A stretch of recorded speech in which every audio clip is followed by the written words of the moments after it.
Қайырлы күн, қымбатты достар. Бүгін менің каналымда кезекті кітап шолуға түсірілім.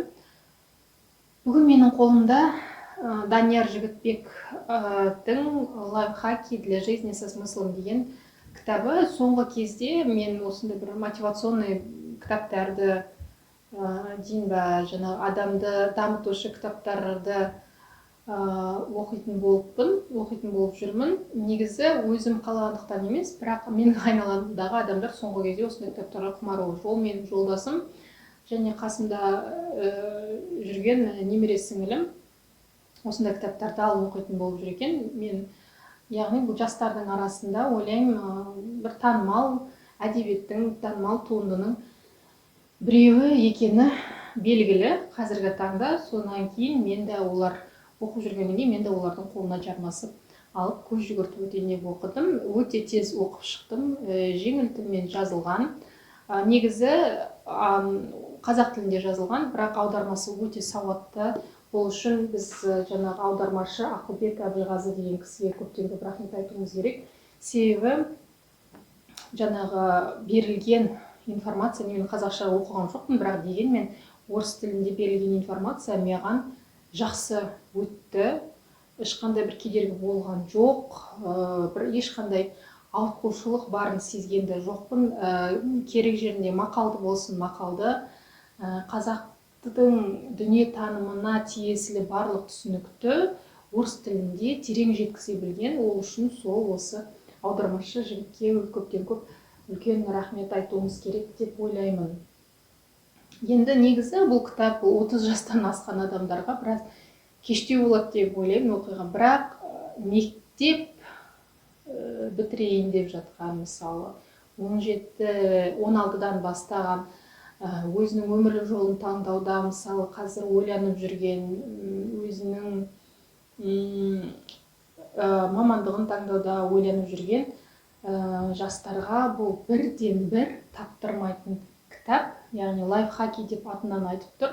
Оған бір теңдессіз көмекші құрал болатын еді. Бұл жерде тайм менеджмент та бар, жоғарыда жаратушымен қарым-қатынас та бар, ата-анамен қарым-қатынас, қалай жұмыста жетістікке жете аласың, яғни барлық сфера қамтылған деп айтуға болады. Яғни рухани дүние, карьера, уақытыңды тиімді пайдалану, осы барлық сфера. Сонан кейін ең бірден бір, әрине осы айтып аттап өте алмаймыз, яғни финансовый, қаржылық сфераға өте көп мән берілген бұл кітапта. Яғни қалай ақшамен дұрыс қарым-қатынас құру, қалай энергияны тиімді пайдаланып ұтымды жасау.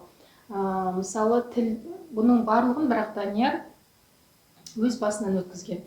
Мен кейде таңғаламын, қандай осындай адамдар болады, бәріне үлгереді, бәріне қол жеткізуге тырысады. Сондай кейде тіпті қызғанып отырамын осындай адамдарға. Мысалы Данияр сияқты өзінің мамандығында да, ортасында да сыйлы болып, бір барлық шаруаны тиянақты тындырып, уақытымен тындырып жүретін адамдарға мен таңғалам, әрі қызғанып қызға қараймын. Яғни қалай бір қылдан таймауға болады, тек қана түзу жолмен жүреді. Сол үшін мен авторды өзім құрметтеуге болады. Себебі бұл жерде берілген көп әдіс тәсілдер, жаңағы управлять жизнью дейді ғой, өміріңді өз қолыңа алып, өзің дұрыс арнаға бағыттау, ол әркімнің өзінің қолында. Соның белгілі бір жолдары, тиімді әдістер бар. Сол тиімді әдістерді әрине бізге Данияр Жігітбек өзі тексеріп, тесттен өткізіп, эксперимент жасап, қайсы оң нәтижесін берді, сол әдістерге қарай бізді бағыттайды. Әрине оны қолданбау әрине әркімнің өзінің жеке шаруасы.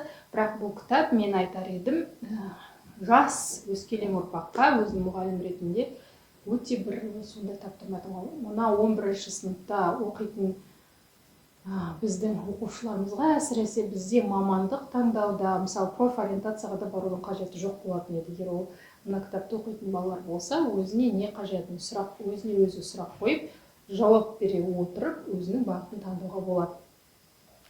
Сондықтан бұл бірден бір таптырмайтын кітап. Яғни егер мұғалімдер болса, осы видеоны көріп отырған тәрбие сағаттарыңызда қолдануға болады. Ішінде бір техниканы айтып өткім келеді. Ол мысалы техника 5 why, 5 неге деп аталады. Мысалы, кез келген мәселені шешу үшін осы техниканы қолдан дейді. Мысалы, айтады, менің проблемам, мен өзімнің істейтін жұмысымды жақсы көрмеймін. Онда осы техниканы қолданып көрейік дейді. Біріншіден, мен неге өзім жақсы көретін іспен айналыспаймын? Себебі қазіргі жұмысымнан бір дегенде жұмыстан шығып кете алмаймын. Қазіргі жұмысыма байланып қалғанмын. Ондан шығып кетуде менде ешқандай бір батылдық жоқ. Екінші, мен неге осы жұмыстан шығып кете алмаймын? Себебі менің шешімім менің ата-анама ұнамайды. Үшінші неге? Третий почему? Неге менің ата-анам менің шешіміммен қарсы болады, немесе бұл шешім оларға ұнамайды, егер қазіргі жұмысынан шығатын болса. Себебі олар менің қазіргі жалақымнан көбірек жалақы табатыныма сенбейді, яғни басқа іспен айналыса отырып. Төртінші неге? Олар неге маған сенбейді, яғни басқа жолмен ақша таба алатыныма неге сенбейді? Себебі мен белсенді емеспін. Бір кәсіпкер ретінде түсінігім әлі қалыптаспаған, шикі дейді. Мінекей солай, міне 5-ші сұраққа қалай келіп, соның мәселенің негізгі түбін таптық. Яғни бұл жерде адам өзінің сүйіктісімен айналыспаса, ол жерде айналасындағы не жұмыстың қатысы жоқ, не оның жердегі бастығы, немесе ата-анасының кінәсі емес. Бұл жерде ең бастысы ол өзінің белсенді болмауы, яғни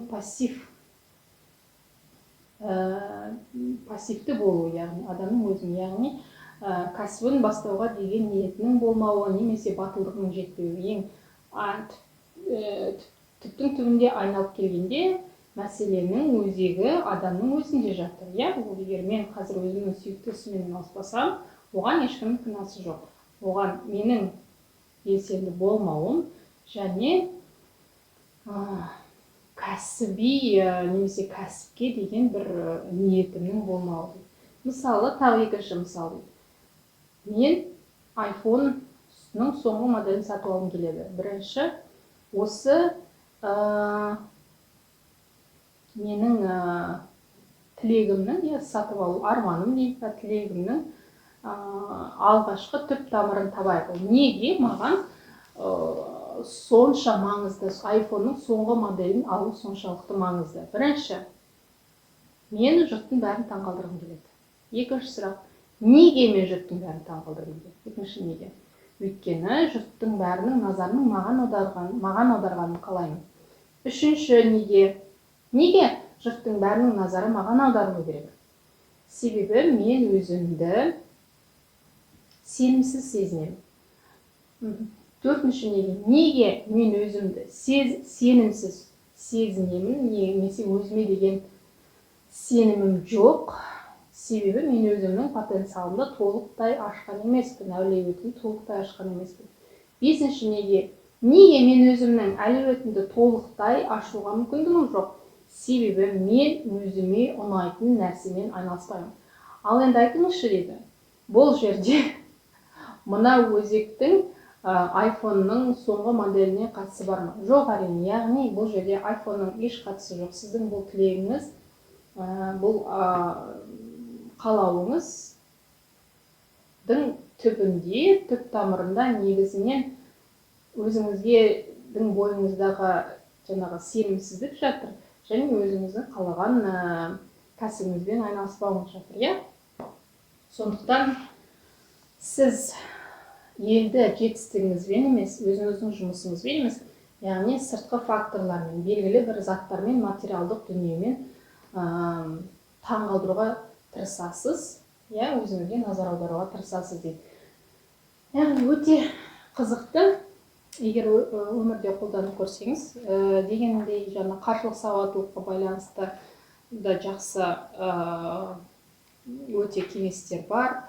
Сосын оқитын кітап мәселесіне де байланысты өте берілген жақсы кеңестер бар. Иә? Себебі содан кейін мен авторды негізі бұрын оқып көрмеген, бірақ подкасттарын жақсы тыңдаймын. Кітап алдың құрамында жұмыс істейтін автор болғаннан кейін сол баспада бұл кісілердің мен подкастын жиі тыңдаймын. И мына жерде отбасы туралы берген екен, өте қарапайым отбасынан шыққан, әкесі құрылысшы, анасы мейірбике. Яғни осындай отбасында дүниеге келе отырып, жаңа баланың білімге деген құштарлығы, жетістікке жетуі әрине өте таңғалдырады. Мысалы, өзінің балалық шағы туралы сөз қозғаған кезде тіпті айтады, менің айналамды мысалы кітап қоршаған емес. Менің отбасымдағы кітап сөресінде мысалы санаулы кітаптар ғана бар еді. Дегенмен ол жігіттің білімге, кітап оқуға деген құмарлығы да адамды әрине таңғалдырады. Сондықтан бұндай авторларды жиі оқып тұру керек деген ойдамын. Егер шолу ұнап жатса, лайк басып, комментарий жаза отырыңыздар, каналға да тіркеліп қойыңыздар. Анда-санда осындай кітаптарға шолу жасап тұрамын. Сау саламатта болыңыздар.